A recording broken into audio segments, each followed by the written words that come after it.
back at one of my Let's Play of Phantasy Star on the Wii Virtual Console. I missed the treasure chest in the Baya Malay Tower here, so it technically wasn't 100%, but I'm going back to get this treasure chest right here in the bonus episode. So, yeah, it's the only treasure chest I missed, so I can't believe I missed it. Usually I'm very thorough, but it was just a little off the beaten path, and I totally missed it. But like I said, I'm picking it up right here now, and then after this I will show off on talking with all the different monsters. A lot of them have the same text, but I'll just want to show off all the different types. The centaurs are actually one that we can talk with, so you'll see them, us communicating with them in a little bit. I'm mainly going to start with just the ones you can talk with, and then the ones you're going to have to use the telepathy spell to cast. Some can be used with the chat spell that Alice has, but others need the telepathy spell that Noah has. So, and just for safety, just always use the telepathy spell. So. Not that you really need to, like I said, but just give some extra, flavor text, maybe a few hints here and there. Nothing really important, though, but like I said, I want to show off everything, so, which is why I'm going back to get this treasure chest, so.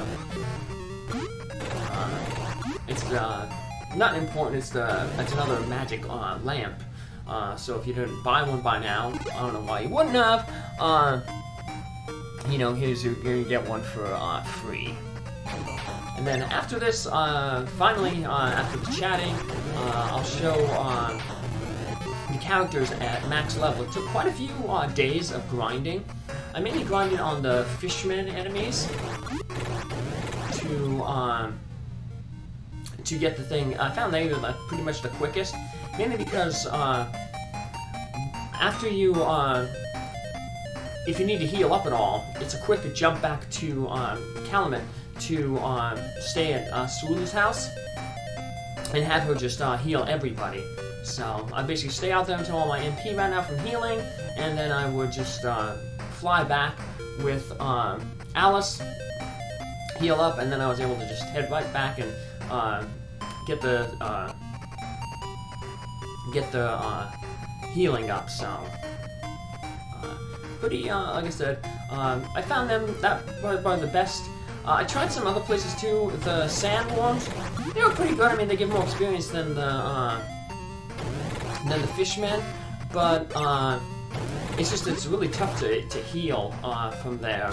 You have to just go back to someone, Motavia, and then spend at the hospital for each of your characters. And then another one that was actually pretty good was in Lassic's Castle. There's the shadow, there's the serpent in the final house. What made that one really good is you can pretty much take that out in one or two hits.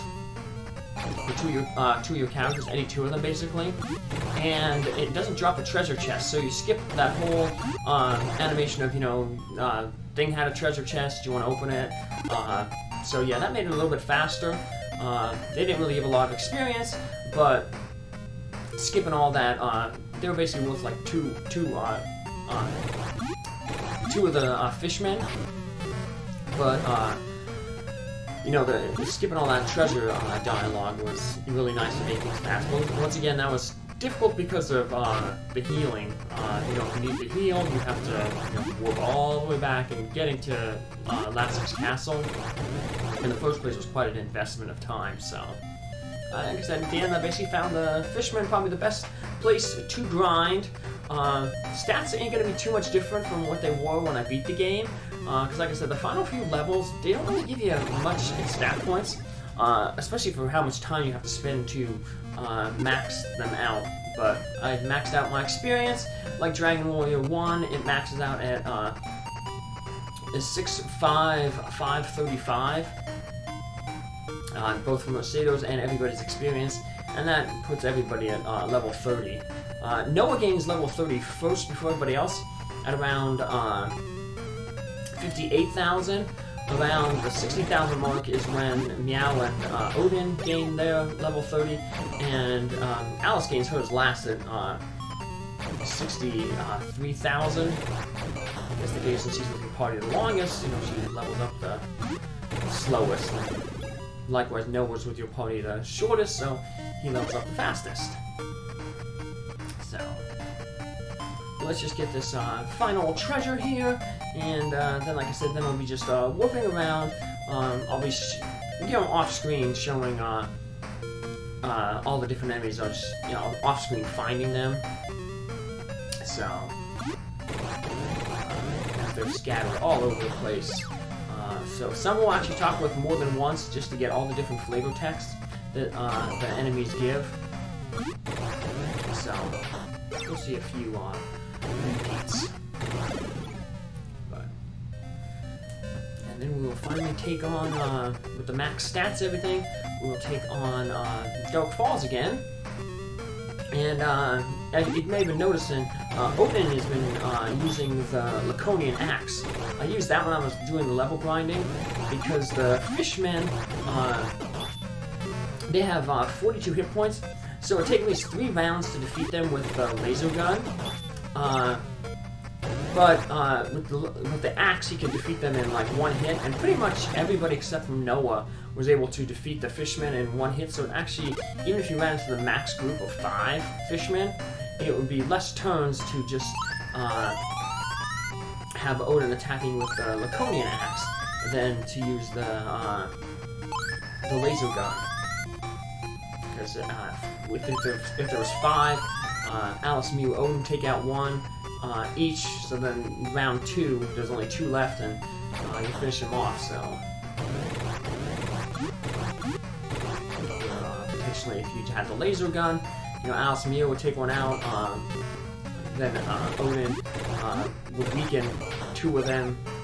Noah might finish 1, but they may not finish them all on the 2nd round. And then you also have to deal with the whole animation of the laser gun, so but yeah, like I said, this is, off the off-beam path. It was pretty much right here. I should have taken that little right there, but I missed it. And but now we're gonna get this treasure chest. It's totally worthless, but I have to use a burger here to free up some space. Another magician dough.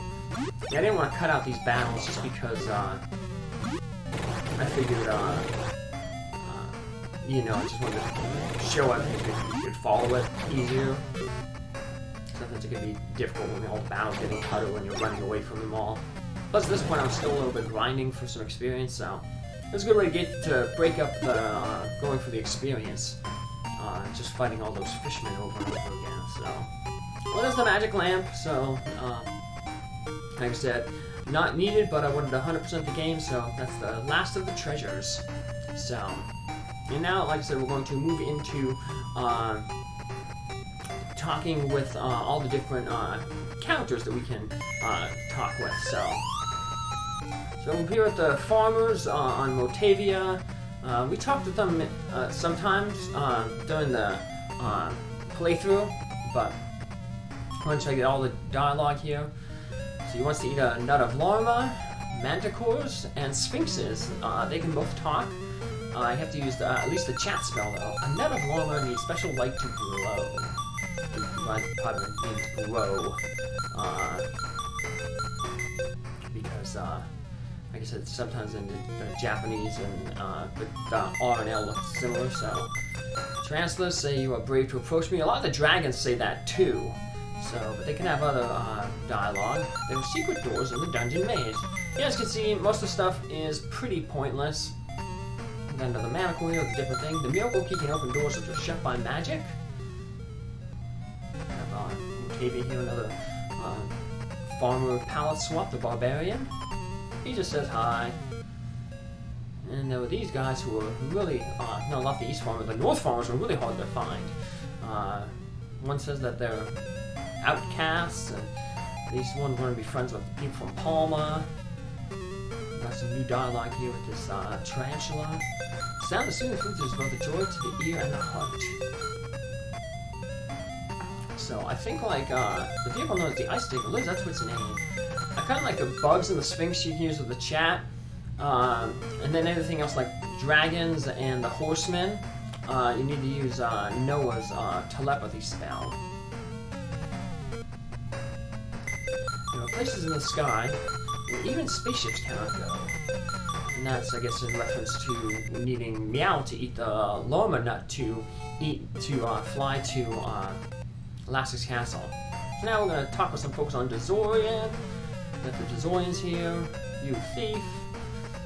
And then we also have the evil Dazorians, the evil heads. We'll talk with them when we run into them. We have some other dialogue. We are outcasts, forgive us. Just like the one of the East Farm was saying. Dragons, we need to use the telepathy spell. We're brave to approach me, just like the spider said. We're getting into a whole bunch of dragons here, so we actually get most of the dialogue from talking with them, one after another, so. I wonder if it's the same dragon, because he's in the same spot. So, if you try to use like the chat spell on them, it says that you can't understand them. And, yeah, you just basically go back into combat then. So. Mad Doctor and Avian has a Laconian pot. So that's Dr. Mad. We got that pot back. He can open doors which are shut by magic. So yeah, you see a lot of the dialogue is being repeated by several of these characters. So now we're back on Palma, so we can talk with these guys. These are the same things that horseman said, but we mainly came back to this tower here because we want to fight talk with green dragons. That'll be our last dragon we want to talk with. Brave to approach me.